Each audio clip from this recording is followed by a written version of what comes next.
जय हिंद दोस्तों, लोकसभा चुनाव को लेकर सारी बड़ी अपडेट के साथ आपके सामने मौजूद। यहाँ पर चलेंगे सबसे पहले और बड़ी अपडेट में आपको बताएंगे कांग्रेस पार्टी में बड़े फेरबदल के साथ में प्रियंका गांधी को कौन सी जिम्मेदारी दी गई है, इसकी अपडेट आप तक पहुंचाएंगे दोस्तों। इसी के साथ में प्रशांत किशोर ने कांग्रेस पार्टी को लेकर एक बड़ा दावा किया है। क्या कांग्रेस पार्टी 2024 का चुनाव जीतने जा रही है? इसी के साथ में बीजेपी और आरएसएस को हराने के लिए इंडिया गठबंधन की बड़ी पार्टी ने अपनी सीटें कुर्बान करने का भी फैसला लिया है। दोस्तों बताएंगे क्या है पूरा मामला। इसी के साथ में एक और देश के बड़े खिलाड़ी ने बीजेपी के नेता के खिलाफ विरोध करते हुए अपना अवार्ड वापस किया है। दोस्तों साथ साथ मराठा आरक्षण को लेकर भी बड़ी अपडेट सामने आ रही है। इसी के साथ में आपको बताएंगे बीजेपी के एक और विधायक को सस्पेंड कर दिया गया है। दोस्तों एक एक करके चलेंगे सभी बड़ी खबर तो बताएंगे आपको किस तरीके के सर्वे के नतीजे भी लोकसभा चुनाव को लेकर आ रहे हैं। लेकिन उससे पहले अगर आप भी मानते हैं कि इंडिया गठबंधन के पक्ष में पूरे देश भर का माहौल है और जनता परिवर्तन चाहती है तो इस वीडियो को लाइक करके लाल बटन दबाकर चैनल को सब्सक्राइब करके बेल आइकन दबाकर कमेंट बॉक्स में जय हिंद जय भारत जरूर लिखेगा। चलते हैं सबसे पहले बड़ी खबर की तरफ दोस्तों, जहां पर 2024 के अंदर होने जा रहे हैं चुनाव को लेकर अब ज्यादा समय बचा नहीं है और ऐसे में सीडब्ल्यूसी की बैठक के बाद कांग्रेस पार्टी ने अपने संगठन में जबरदस्त फेरबदल की है। आपको बता दें कि संगठन में हुए फेरबदल के बीच प्रियंका गांधी को एक बार फिर से पार्टी का महासचिव बनाया गया है, लेकिन उनको कोई पोर्टफोलियो नहीं दिया गया। कांग्रेस पार्टी की ओर से जारी की गई लिस्ट में मुकुल वासनिक गुजरात भेजे गए हैं, जितेंद्र सिंह को असम और मध्य प्रदेश की जिम्मेदारी दी गई है, रणदीप सिंह सुरजेवाला को कर्नाटक भेजा गया है, दीपक बावरिया को दिल्ली और हरियाणा का चार्ज दिया गया है, जबकि छत्तीसगढ़ की प्रभारी कुमारी सैलजा को उत्तराखंड भेजा गया है। संगठन के कम्युनिकेशन की जिम्मेदारी जयराम रमेश को दी गई है, केसी वेणुगोपाल को संगठन की जिम्मेदारी देने का फैसला लिया गया है। पूरी डिटेल में जानकारी देते हुए जो लिस्ट जारी की गई है दोस्तों, इसमें सचिन पायलट को छत्तीसगढ़ की जिम्मेदारी दी गई है। उत्तर प्रदेश के अंदर प्रियंका गांधी को बदलकर अविनाश पांडे को जिम्मेदारी दी गई है, यानी अविनाश पांडे कांग्रेस पार्टी की जिम्मेदारी उत्तर प्रदेश में संभालेंगे। जीए मीर को झारखंड और वेस्ट बंगाल की जिम्मेदारी दी गई है। राजीव शुक्ला हिमाचल प्रदेश और चंडीगढ़ की जिम्मेदारी संभाल रहे हैं। सांसद दोस्तों सुखजिंदर सिंह रंधावा को राजस्थान की जिम्मेदारी दी गई है। देवेंद्र यादव पंजाब की जिम्मेदारी संभालेंगे। कांग्रेस पार्टी के कोषाध्यक्ष बने हैं अजय माकन, इनकी जिम्मेदारी पार्टी के लिए फंड जुटाने की रहेगी। सांसद दोस्तों प्रशांत किशोर ने एक बड़ा दावा करते हुए इंडिया टुडे को बताया है कि भारतीय जनता पार्टी को पूर्व और दक्षिण के राज्यों में कोई फायदा नहीं मिलने वाला है। यहाँ पर भारतीय जनता पार्टी काफी कमजोर है। इसके बाद वो कहते हैं कि अगर कांग्रेस पार्टी को बीजेपी को हराना है तो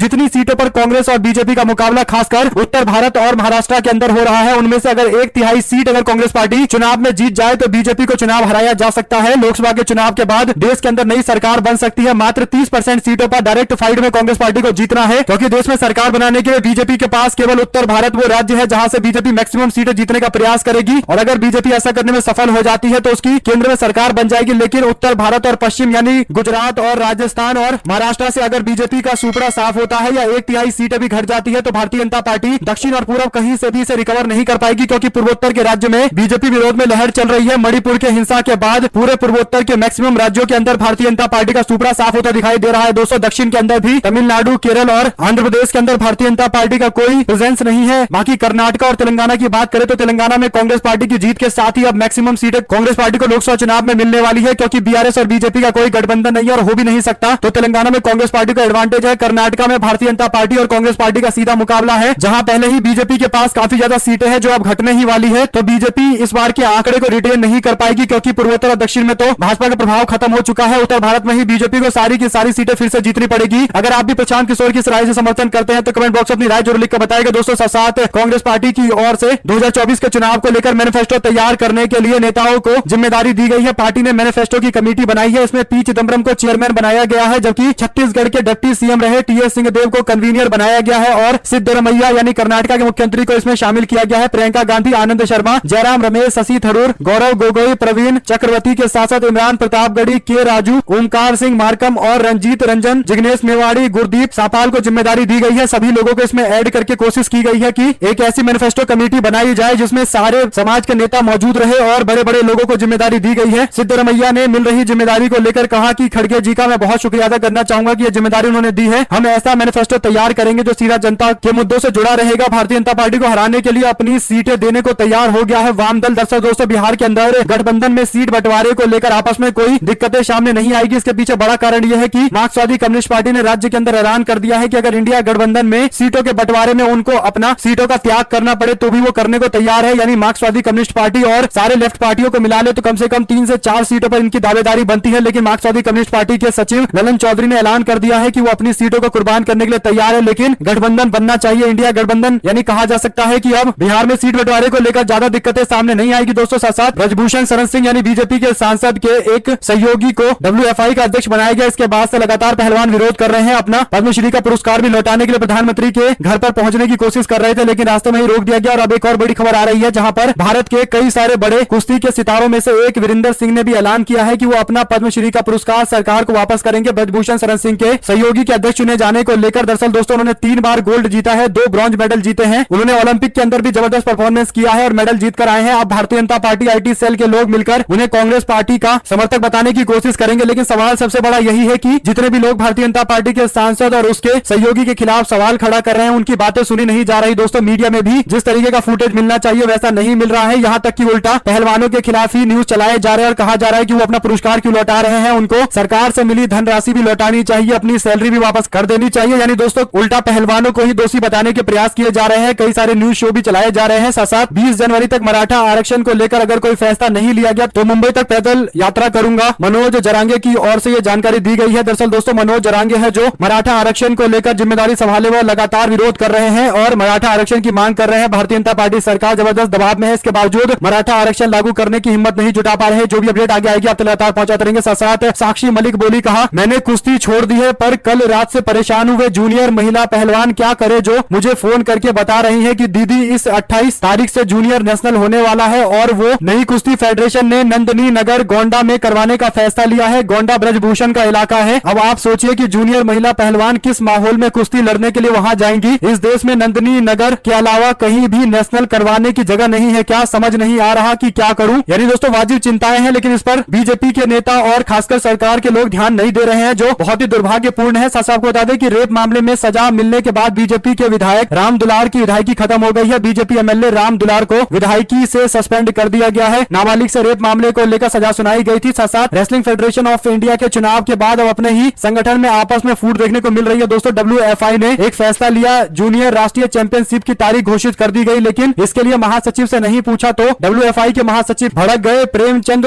लोचब बिफर गए और कहने लगे कि उनसे बिना पूछे हुए ये फैसला लिया गया है जो पूरी तरीके से गलत है। साथ साथ दोस्तों कांग्रेस पार्टी राजस्थान के अंदर 8 से 10 ऐसे एमएलए हैं जिनको लोकसभा का चुनाव लड़वाने जा रही है। विधानसभा चुनाव में जिन सीनियर नेताओं को शिकस्त मिली थी उन्हें मैदान में उतारने के फैसले लिए जा रहे हैं। साथ साथ विपक्षी गठबंधन का चेहरा लोकसभा चुनाव के मद्देनजर कौन होना चाहिए। एपी न्यूज के सर्वे में दावा किया गया है कि जब लोगों से पूछा गया तो 34% लोगों ने कहा कि राहुल गांधी को इंडिया गठबंधन की ओर से प्रधानमंत्री पद का चेहरा होना चाहिए, जबकि नीतीश कुमार को 10% लोग पीएम कैंडिडेट मानते हैं। ममता बनर्जी को 9% लोग और अरविंद केजरीवाल को 13% लोग प्रधानमंत्री पद का उम्मीदवार चाहते हैं। हालांकि प्रधानमंत्री पद का उम्मीदवार घोषित करने की कोई जरूरत नहीं है, जैसा कि इंडिया गठबंधन के बैठकों में फैसला हो चुका है। लेकिन ममता बनर्जी और केजरीवाल की ओर से नाम प्रस्तावित किए जाने के बाद मीडिया में सर्वे कराए जा रहे हैं। साथ दोस्तों तेलंगाना को लेकर यह दावा किया गया है कि अगर लोकसभा के चुनाव तेलंगाना में होंगे तो कांग्रेस पार्टी को 38% वोट मिलेगा, 9 से 11 सीटें कांग्रेस के खाते में जा सकती है, जबकि बीआरएस पार्टी को 33% वोट मिलेगा, लेकिन बीआरएस पार्टी को 3 से 5 सीटें मिलेगी। बीजेपी 1 से 3 पर सिमटने वाली है। दावा किया जा रहा है कि अगर बीजेपी और बीआरएस आपस में मिलकर गठबंधन कर ले तो 14 सीटें जीत सकती है, लेकिन ये होना काफी मुश्किल है क्योंकि बीआरएस पार्टी को मुस्लिम समाज का वोट चाहिए और भारतीय जनता पार्टी के साथ गठबंधन करके तो वो वोट मिलेगा नहीं। साथ साथ केरल में विपक्षी दल कांग्रेस के प्रदर्शन के दौरान हिंसा की खबर सामने आ रही है। प्रदर्शनकारियों ने पुलिस कर्मियों पर पथराव किया है, इसके बाद पुलिस की ओर से भी बल का उपयोग किया गया। साथ साथ तेजस्वी यादव को ईडी ने फिर जारी किया समन। विदेश यात्रा की अनुमति वाली याचिका पर कोर्ट में सुनवाई जल्द होने वाली है। ईडी ने बिहार के उप मुख्यमंत्री तेजस्वी यादव को शनिवार को एक नया समन जारी किया है। उन्हें रेलवे में नौकरी के बदले जमीन घोटाले में मनी लॉन्ड्रिंग मामले में पूछताछ के लिए बुलाया गया है। तेजस्वी यादव को 5 जनवरी को एजेंसी ने सामने पेश होने के लिए कहा है। वहीं पर दूसरी ओर दिल्ली की राउज एवेन्यू कोर्ट ने उनकी विदेश यात्रा करने की मांग वाली याचिका की सुनवाई को स्वीकार कर लिया है। साथ साथ दोस्तों जाट का अपमान बीजेपी ने तब किया था जब भाजपा अग्निवीर योजना लेकर आई थी। दरअसल माहौल क्या है कार्यक्रम को लेकर जनता से सवाल पूछे जा रहे हैं। जब ये सवाल एक गांव यानी नूरपुर गांव में जाकर जाट समाज के लोगों से पूछा गया कि क्या जाट समाज का अपमान उस वक्त हुआ जब जगदीप धनखड़ का अपमान किया गया, तो गांव के व्यक्ति ने कहा कि जाट का अपमान तो उस वक्त हुआ था जब भारतीय जनता पार्टी अग्निवीर योजना लेकर आई थी। यानी ज्यादातर जाट समाज के लोग सेना में भर्ती होते हैं और अग्निवीर योजना के कारण जाट समाज को काफी ज्यादा मुश्किलों का सामना करना पड़ रहा है। दोस्तों ये बयान स्पष्ट तौर पर संदेश देता है कि अगर इंडिया गठबंधन की ओर से लोगों के बीच पहुंचकर इसका मुद्दा उठाया जाए अग्निवीर योजना का, तो बड़े स्तर पर लोग इंडिया गठबंधन के साथ आकर खड़े हो जाएंगे, क्योंकि ये लोगों के रोजगार से जुड़ा हुआ भी मुद्दा है और लोगों के प्रतिष्ठा और सम्मान से भी जुड़ा हुआ है। साथ साथ दोस्तों मुख्यमंत्री सिद्धरमैया ने शुक्रवार को स्कूलों में हिजाब पहनने पर लगे प्रतिबंध को हटाने का ऐलान कर दिया। इसके बाद राजनीतिक गलियारों में हलचल मच गई है। कोई इस फैसले को सराह रहा है तो कोई इसके विरोध में खड़ा है। कर्नाटक में स्कूलों में हिजाब पहनने को लेकर एक बार फिर से राजनीति शुरू हो गई है। मुख्यमंत्री सिद्धरमैया ने शुक्रवार को स्कूलों में हिजाब पहनने पर लगे प्रतिबंध को हटाने का ऐलान किया है। इस कदम की जहां पर एक तरफ बीजेपी ने आलोचना की है तो दूसरी तरफ कांग्रेस पार्टी ने इसे सही कदम बताया है। कांग्रेस पार्टी और विपक्षी दलों के नेताओं ने इस फैसले पर अपनी अपनी राय रखी है। राजनीतिकरण का आरोप भी लगाया जा रहा है। कर्नाटक शिक्षा मंत्रालय अगर कोई फैसला लेता है तो संविधान के अधीन लिया गया फैसला है, इसमें कोई दिक्कत नहीं है। प्रियंक खड़गे की ओर से राज्य सरकार के फैसले का समर्थन किया जा रहा है, जबकि भारतीय जनता पार्टी इसे तुष्टिकरण की राजनीति बता रही है। साथ दोस्तों दिल्ली की 3 और सिक्किम की 1 राज्यसभा सीट को लेकर चुनाव शेड्यूल कर दिए गए हैं। 2 तारीख को नामांकन की प्रक्रिया शुरू शुरू हो जाएगी। इसके बाद 9 जनवरी तक पर्चा दाखिल कर सकेंगे। मतदान 9 बजे 19 तारीख को शुरू होगी और 4 बजे शाम होते होते खत्म हो जाएगी। वोटों की गिनती शाम 5 बजे शुरू हो जाएगी। आम आदमी पार्टी की ओर से 3 राज्यसभा के सांसद है जिनका कार्यकाल खत्म हो रहा है, संजय सिंह, सुशील कुमार गुप्ता और नारायण दास गुप्ता। अब 6 साल समाप्त होने के बाद नए नेता चुने जाएंगे। सवाल यह है दोस्तों कि किसको आम आदमी पार्टी की ओर से अगला राज्यसभा के चुनाव का उम्मीदवार बनाया जाता है, क्योंकि 70 में से 62 सीटें आम आदमी पार्टी के पास है, यानी अच्छा खासा आंकड़ा है। आसानी से आम आदमी पार्टी तीनों के तीनों राज्यसभा के सांसद बनाकर भेजेगी। जो भी अपडेट आएगी आप लगातार पहुंचाएंगे। जिसका नाम आम आदमी पार्टी आगे करेगी वो बड़ी बात रहेगी, क्योंकि संजय सिंह अभी जेल में बंद है। साथ साथ दोस्तों बिजनौर पहुंची कांग्रेस की यूपी यात्रा। प्रदेश अध्यक्ष ने कहा कि बेरोजगार युवाओं को भारतीय जनता पार्टी ने मोबाइल थमा दिया और केवल इंस्टाग्राम फेसबुक को स्क्रॉल करने में 7 से 8 घंटे बिता देते हैं युवा जो बेरोजगार हैं। राहुल गांधी के द्वारा उठाए जा रहे मुद्दे का समर्थन किया है कांग्रेस पार्टी के नेताओं ने। साथ साथ दोस्तों इंडिया गठबंधन को जो इंडी गठबंधन बोलते हैं उनको सबक सिखाने के लिए इंडिया गठबंधन के नेताओं को एनडीए गठबंधन की जगह एनडी गठबंधन बोलना चाहिए, क्योंकि इंडिया गठबंधन में भी जो लास्ट अक्षर ए है जिसका मतलब अलायंस होता है, तो उसके बाद गठबंधन शब्द का इस्तेमाल नहीं होना चाहिए। ये तर्क देकर बीजेपी के लोग इंडी गठबंधन बोलते हैं और एनडीए गठबंधन शब्द में भी लास्ट में ए लेटर आता है जिसका मतलब अलायंस होता है। तो एनडीए गठबंधन बोलने का मतलब 2-2 बार गठबंधन बोलना है, तो यहाँ पर भी एनडी गठबंधन बोलना जाना चाहिए। अगर आप भी मानते हैं कि प्रधानमंत्री मोदी के द्वारा इंडी गठबंधन बोला जा रहा है तो इंडिया गठबंधन के नेताओं की ओर से भाजपा के गठबंधन को एनडी गठबंधन बोला जाना चाहिए। तो आप लोग अपनी राय जरूर लिखकर बताइएगा दोस्तों। इसी के साथ में बीएसपी में मायावती की विरासत क्या अच्छे से संभाल पाएंगे उनके भतीजे आकाश आनंद। बीएसपी के सुप्रीमो मायावती ने ऐलान कर दिया था कि उनके चुनावी राजनीति के हटने के बाद आकाश आनंद जिम्मेदारी संभालेंगे, यानी अगला राजनीतिक उत्तराधिकारी उन्होंने आकाश आनंद को बना दिया है। जब एबी न्यूज सी वोटर ने लोगों से पूछा कि क्या इससे कोई फर्क पड़ेगा, तो लगभग 57% लोगों ने कहा कि आकाश आनंद मायावती की विरासत को आगे नहीं बढ़ा पाएंगे, जबकि 21% लोगों का मानना है कि उन्हें इस बारे में जानकारी नहीं है। 22% लोग मानते हैं कि नहीं, मायावती की विरासत को आगे ले जा सकते हैं आकाश आनंद। आप लोग अपनी राय जरूर लिखेगा दोस्तों। साथ टीडीपी की मदद करने के लिए उतरे प्रशांत किशोर चंद्रबाबू नायडू से मुलाकात की है। प्रशांत किशोर हैदराबाद में एक फ्लाइट में टीडीपी के महासचिव नारा लोकेश के साथ विजयवाड़ा के गुनावरम हवाई अड्डे पर पहुंचे। दोनों में कई घंटों तक बातचीत की गई है दोस्तों। नायडू के आवास पर प्रशांत किशोर पहुंचे हैं और बातचीत की गई है। आप लोग जानते हैं कि 2019 के विधानसभा चुनाव में आंध्र प्रदेश के अंदर प्रशांत किशोर ने ही जिम्मेदारी संभाली थी और वाईएसआरसीपी के नेता जगन मोहन रेड्डी के ब्रांडिंग में पूरी तरीके से ताकत झोंक दी थी, जिसके कारण जबरदस्त समर्थन वाईएसआरसीपी पार्टी को लोकसभा और विधानसभा दोनों में मिला था। इसके बाद अब टीडीपी पार्टी के साथ बातचीत चल रही है। जो भी अपडेट आएगी आप लगातार पहुंचाते रहेंगे। साथ साथ कांग्रेस पार्टी के नेता अजय झा बोले, कहा कांग्रेस वॉर रूम आज फाइनली शिफ्ट कर दिया गया है, खाली कर दिया गया है, 2 भागों में बांटा गया है। यानी लोकसभा चुनाव के मद्देनजर पार्टी ने अपने वॉर रूम को खाली करते हुए 2 अलग अलग हिस्से में वॉर रूम बनाए हैं। एक है शक्ति सिंह गोहिल के घर 17 GRG और दूसरा कांग्रेस पार्टी का 110 लोधी रोड है। यानी 2 जगह से कांग्रेस वॉर रूम चलने वाला है। इसी के साथ में दोस्तों सदन के अंदर भिड़ गए तेलंगाना के सीएम रेवंत रेड्डी और असदुद्दीन ओवैसी के भाई अकबरुद्दीन ओवैसी। मुसलमानों को लेकर दोनों नेताओं के बीच में बहस देखने को मिली है। जब ओवैसी ने कांग्रेस पार्टी के विधायक के सत्यनारायण के खिलाफ कुछ टिप्पणी की तो ऊर्जा क्षेत्र पर बहस के दौरान उनका पारा चढ़ गया। एआईएमआईएम के नेता ने पुराने शहर में बिजली क्षेत्र में संबंधित लंबित कार्यों का उल्लेख किया तो कांग्रेस पार्टी के विधायक ने जानना चाहा कि 10 वर्षों से क्या कर रहे थे जब उनकी मित्र बीआरएस पार्टी सत्ता में थी। इससे नाराज हो गए ओवैसी यानी अकबरुद्दीन ओवैसी और टिप्पणी करने लगे। मामले को उलझता देख रेवंत रेड्डी ने खुद हस्तक्षेप किया और कहा कि असदुद्दीन ओवैसी ने कहा कि एआईएमआईएम मुसलमानों का प्रतिनिधित्व करती है, उनका ये दावा पूरी तरीके से गलत है। उन्होंने पूछा कि एआईएमआईएम वास्तव में मुसलमानों की ओर से बोल रही है तो उसे ये बताना चाहिए कि उसने जुबली हिल्स निर्वाचन क्षेत्र में पूर्व भारतीय क्रिकेटर कप्तान मोहम्मद अजरुद्दीन जो कांग्रेस पार्टी के उम्मीदवार थे उनको हराने के लिए मुस्लिम उम्मीदवारों क्यों मैदान में उतारा। इसके बाद और भी बहस होती रही दोस्तों। माना जाता है कि चुनाव जीतने के बाद असदुद्दीन ओवैसी की पार्टी के साथ कांग्रेस पार्टी के अच्छे संबंध होंगे, लेकिन इस बहसबाजी से यह बात तो पता चल चुकी है कि दोनों पार्टियों के बीच में अभी संबंध अच्छे नहीं है। जो भी अपडेट आगे आएगी दोस्तों आप लगातार पहुंचाते रहेंगे। साथ आपको बता दें कि पश्चिम बंगाल के भारतीय जनता पार्टी के नेता अग्निमित्र पॉल ने मुख्यमंत्री और टीएमसी की सुप्रीमो ममता बनर्जी को 2024 का आम चुनाव वाराणसी लोकसभा सीट से प्रधानमंत्री मोदी के खिलाफ चुनाव लड़ने की चेतावनी और चुनौती दी है। टीएमसी के सूत्रों ने बताया है कि इंडिया गठबंधन की चौथी बैठक के दौरान ममता बनर्जी ने वाराणसी सीट से कांग्रेस पार्टी के नेत्री प्रियंका गांधी को उम्मीदवार बनाने की प्रस्तावना रखी थी। इसके बाद अब ममता बनर्जी को ही चुनाव लड़ने के लिए आगे करने की मांग बीजेपी के नेता कर रहे हैं। क्या ममता बनर्जी जिम्मेदारी संभालकर खुद प्रधानमंत्री के सामने मैदान में उतरेंगी, ये बड़ा सवाल है दोस्तों। सशस्त्र भीम आर्मी के चीफ चंद्रशेखर आजाद ने इंडिया गठबंधन की मदद करने का ऐलान किया है। भीम आर्मी के चीफ चंद्रशेखर आजाद ने कहा कि बीजेपी को हराना आसान नहीं है, बीजेपी से जीतने के लिए बड़ी और मजबूत तैयारी की जरूरत है। उन्होंने कहा कि इंडिया गठबंधन को यह समझना होगा कि बीजेपी को हराना है तो सबको मिलकर मतभेद भुलाकर एकजुट होना ही पड़ेगा। चंद्रशेखर आजाद ने कहा कि मैं इंडिया गठबंधन से कहूंगा कि मेरी मदद नगीना चुनाव में करे। इंडिया गठबंधन अगर बीजेपी को रोकना चाहता है तो नगीना सीट पर मेरी मदद करे। मैं तो जीतने के लिए चुनावी मैदान में लड़ूंगा। बीजेपी की बड़ी तैयारी के सामने मैंने भी अपनी तैयारी नगीना में शुरू कर दी है। यानी नगीना लोकसभा सीट से चुनावी मैदान में चंद्रशेखर खुद उतरेंगे, क्या अपने पार्टी के सिंबल में मैदान में उतरेंगे या फिर इंडिया गठबंधन की किसी पार्टी के सिंबल में मैदान में उतरेंगे। जो भी अपडेट इनसे जुड़ी हुई आएगी आप लगातार पहुंचाते रहेंगे दोस्तों। साथ साथ खालिस्तानियों की काली करतूत, अमेरिका के अंदर हिंदू मंदिर पर हमला, तोड़फोड़ की गई, भारत विरोधी विरोधी नारे भी लिखे गए। सवाल यह है कि बीजेपी कहती है कि प्रधानमंत्री मोदी के शासन में आने के बाद अंतर्राष्ट्रीय स्तर पर भारत की इमेज अच्छी हुई है। प्रधानमंत्री की बातें दुनिया भर के नेता सुनते हैं, तो फिर इस तरीके की खबर क्यों सामने आती है कि कोई भी आकर भारतवासियों को धमका देता है और यहाँ तक कि मंदिरों के दीवारों पर भी नारेबाजी लिखी गई है। एक तरीके से दोस्तों डराने के प्रयास किए जा रहे हैं। प्रधानमंत्री मोदी और बीजेपी सरकार को विदेशी सरकारों से बातचीत करनी चाहिए और भारतीयों को सुरक्षित रखना चाहिए। अगर आप भी मानते हैं कि प्रधानमंत्री मोदी के शासनकाल में विदेश नीति भारत की और ज्यादा खराब हुई है तो इस वीडियो को लाइक करके अपनी राय जरूर लिख कर बताएगा। दोस्तों, शासक मराठा आरक्षण का दाव उल्टा पड़ता दिखाई दे रहा है। मुख्यमंत्री एकनाथ शिंदे ने आरक्षण की संवैधानिक सीमा की काट के तहत पूरे मराठा समुदाय को कुणबी प्रमाण पत्र की पेशकश करके महाराष्ट्र के अंदर जातीय संघर्ष की आग को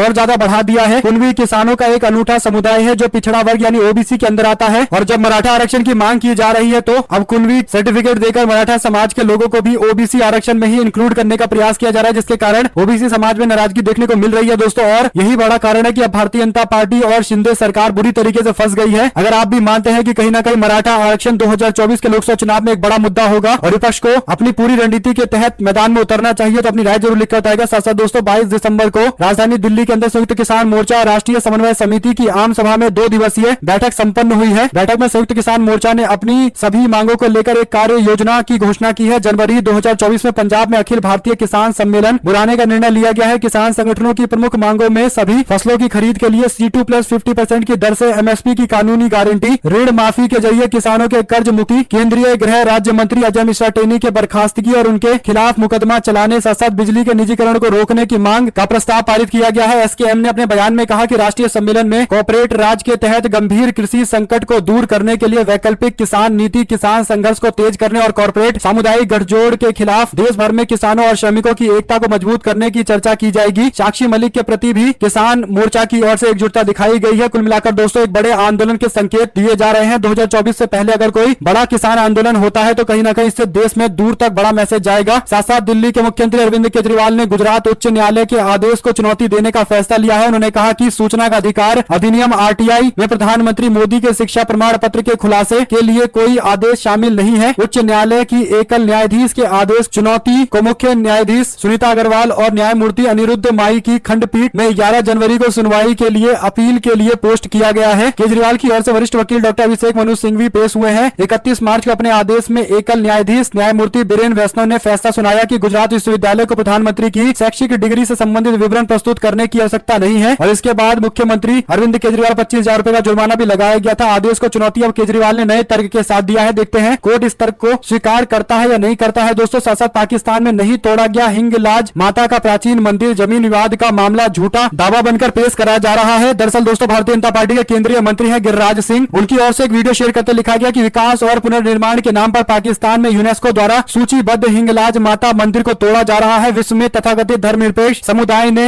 इसके खिलाफ कोई आवाज नहीं उठाई। भारत में भी कई मस्जिदें अतिक्रमण करके बनाई गई, ये भी विकास में बाधक है। इस तरीके के पोस्ट के बाद विवेक बंसल जो VHP से जुड़े हुए हैं, VHP के नेशनल स्पोर्ट पर्सन है यानी विश्व हिंदू परिषद से जुड़े हुए हैं। साथ साथ दोस्तों और भी कई सारे पोस्ट किए गए। जब इस पूरे मामले पर फैक्ट चेक किया गया तो पता चला कि जानबूझकर झूठ फैलाया जा रहा है। दरअसल ये पाकिस्तान के किसी और स्थान की खबर है और ये मामला जमीन विवाद से जुड़ा हुआ है। ट्राइब्यूनल की पूरी रिपोर्ट दिखाई जा रही है और जो नेता बीजेपी के दावा कर रहे हैं कि शक्तिपीठ प्राचीन हिंगलाज माता के मंदिर में तोड़फोड़ की गई है तो ये बात पूरी तरीके से गलत है दोस्तों। यहाँ तक कि बलूचिस्तान में स्थित शक्तिपीठ प्राचीन हिंगलाज माता के मंदिर के महासचिव से फोन पर बात करते हुए पूछा गया तो उन्होंने बताया कि ऐसा कुछ भी नहीं है, मंदिर परिसर में कोई तोड़फोड़ नहीं की गई है। कुल मिलाकर एक मुद्दे को दूसरे से जोड़कर पाकिस्तान से कहीं ना कहीं भारत की राजनीति को साधने के प्रयास किए जा रहे हैं। आप लोग अपनी राय जरूर लिखकर बताएगा दोस्तों, क्योंकि केंद्रीय मंत्री के स्तर पर इस तरीके के गलत जानकारियां दी जा रही है। साथ साथ अपने भविष्य को लेकर भाजपा के लोग चिंता में है और इसीलिए इस तरीके की टिप्पणियां कर रहे हैं। दरअसल बीजेपी के नेता गिरिराज सिंह कहते हैं कि तेजस्वी यादव को बिहार का मुख्यमंत्री बनाने की कोशिश चल रही है। इस पर जवाब देते हुए तेजस्वी यादव ने कहा कि नरेंद्र मोदी सरकार और अपने भविष्य को लेकर गिरिराज सिंह चिंता में है और इसीलिए अपनी चिंता को बिहार की चिंता बताकर पेश करने का प्रयास कर रहे हैं। साथ साथ दोस्तों बिहार के अंदर जनता दल यूनाइटेड के अध्यक्ष ललन सिंह से मिलने के लिए उनके घर पर पहुंचे नीतीश कुमार। जेडीयू के अध्यक्ष बदलने की अटकलों के बीच में सीएम ने मुलाकात करके सियासी तापमान को और ज्यादा बढ़ा दिया है। माना जा रहा है कि 29 तारीख को होने वाली बैठक में जेडीयू अपना राष्ट्रीय अध्यक्ष बदलेगी। ललन सिंह की जगह जिम्मेदारी खुद नीतीश कुमार संभालेंगे और सीट बंटवारे को लेकर भी 29 तारीख तक फैसला हो जाएगा। वहीं दोस्तों यूपी की 80 लोकसभा सीटों को लेकर जयंत चौधरी की पार्टी RLD अपनी पूरी तैयारी कर रही है और इसी बीच एक और पार्टी है जिसको आगे बढ़ाने का प्रयास किया जा रहा है। आपको बता दें कि पार्टी के राष्ट्रीय महासचिव चौधरी बरिंदर सिंह ने ऐलान किया है कि लोक दल 80 की 80 सीटों पर चुनाव लड़ेगी। दरअसल लोक दल 1974 में बनाई गई एक पार्टी है जिसका विलय चौधरी चरण सिंह ने जनता दल में कर दिया था।